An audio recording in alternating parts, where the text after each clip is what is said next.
সবচেয়ে সহজ এবং কম উপকরণে আজকে দেখাবো ছোট চিংড়ি ভুনা। চাকুরিজীবী এবং বাসার বাইরে থাকা স্টুডেন্ট আপুদের জন্য দক্ষিণবঙ্গের এই চিংড়ির রেসিপিটি হবে একদম পারফেক্ট। আসসালামু আলাইকুম, স্ন্যাপ অ্যান্ড স্পাইসের আরও একটি পর্বে আপনাদের সবাইকে স্বাগত।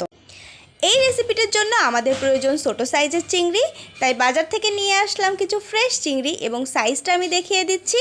এই সাইজের চিংড়িটাই হবে এই রেসিপির জন্য পারফেক্ট সাইজ।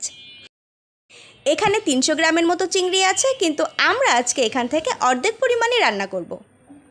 150 গ্রাম চিংড়ির জন্য আমরা নিয়ে নেব মাঝারি সাইজের 2টি পেঁয়াজ। আপনারা চাইলে ব্লেন্ডার ব্যবহার করতে পারেন, আমি পেস্ট করার জন্য শিলপাটা ব্যবহার করছি। সাথে নিয়ে নেব ছোট সাইজের একটি রসুন এবং সেটাকেও আমরা পেস্ট করে নেব। কাঁচামরিচের ফ্লেভার আমার বেশি পছন্দ হওয়ায় আমি কাঁচামরিচ ব্যবহার করছি। আপনারা চাইলে শুকনো মরিচ ব্যবহার করতে পারেন এবং এগুলোকে আমরা পেস্ট করে নেব।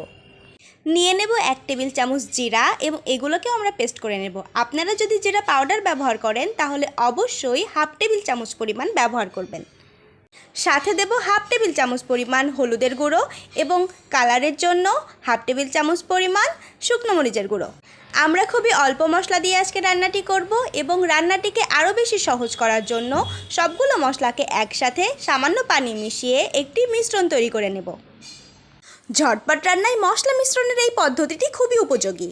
এরপর কড়াইতে আমরা ঢেলে নেব সাদা তেল। আপনারা তেলের পরিমাণটা আপনাদের পছন্দ মতো ব্যবহার করবেন এবং তেলটি সামান্য গরম হয়ে আসলেই আমরা যুক্ত করে দিব সেই মশলার মিশ্রণটিকে। স্বাদ মতো লবণ যুক্ত করব এবং মশলাটিকে আমরা অল্প আঁচে কষিয়ে নেব। এই সময়টিতে চুলার আঁচ অবশ্যই মিডিয়াম লোতে রাখতে হবে।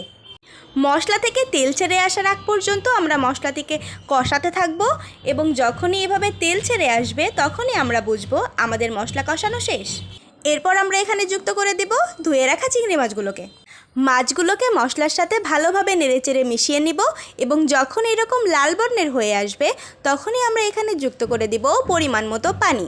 প্রথমবার পানি যুক্ত করার পর আমার মনে হয়েছে পরিমাণ কিছুটা কম হয়েছে, এজন্য আমি দ্বিতীয়বারের মতো আবার কিছুটা পানি যুক্ত করে দিলাম।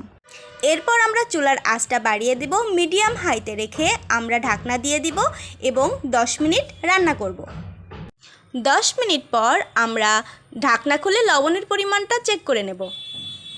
আমার রান্নায় লবণের পরিমাণটা একদম পারফেক্ট হয়েছে, তাই আমি নতুন করে আর কোনো লবণ যুক্ত করলাম না।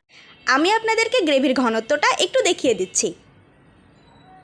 এভাবে রান্না করলে রান্নাটা খুবই সহজ, খুবই কম উপকরণে এবং খুবই কম সময়ের মধ্যেই হয়ে যায়।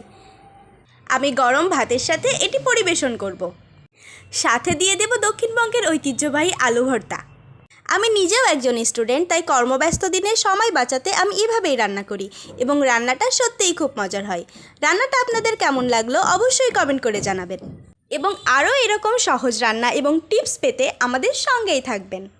ভিডিওটি ভালো লাগলে লাইক, কমেন্ট অ্যান্ড সাবস্ক্রাইব।